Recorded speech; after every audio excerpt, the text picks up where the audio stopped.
Но нашият Господ Исус Христос дошъл, за да ни освободи нас всички, които сме ние, оттрудени, обременени, за да ние идваме при Него и Той да ни освободи. Братя и сестри, вие идвате на най-доброто място. Моля ви се, малко тишина.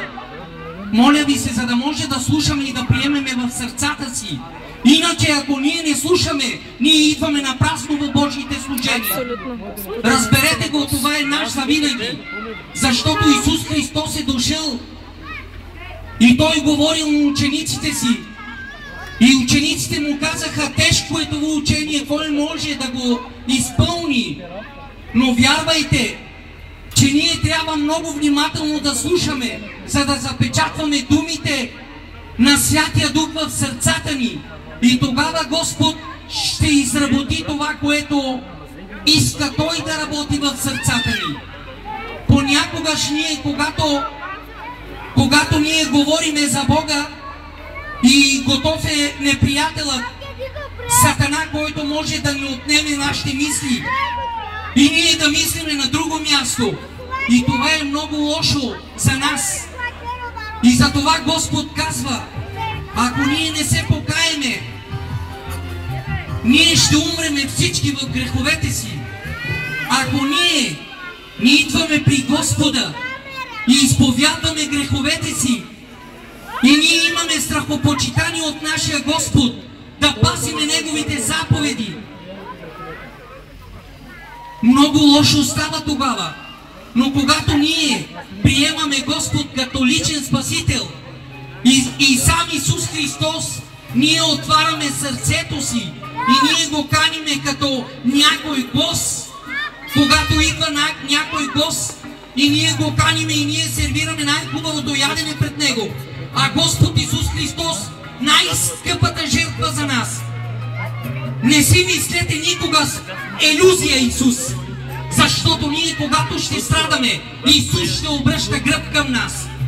Но днес е благоприятно време да отваряме ушите си и да слушаме Словото на Бога. И сам Словото на Бога ще може да ни освободи от нашите грехове. Брати и сестри, скъпи в Господа, аз съм от Самоков, аз съм бил комарчия. На мен Сатаната ми проговори да си продавам и къщата, за да избия парите си, които съм ги изгубил. Ние всички страдаме от най-различни мъки, ние страдаме от най-различни болести на този свят. Понякогаш ние не можем да намерим покой в сърцата си.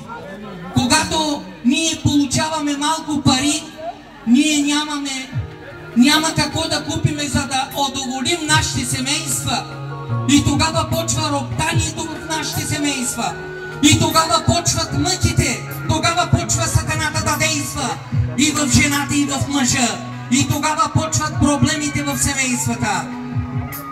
Скъпи души на Бога, как ние може да се освободим от тези проблеми, от тези мъки, от тези страдания, от алкохол, от комарчийство?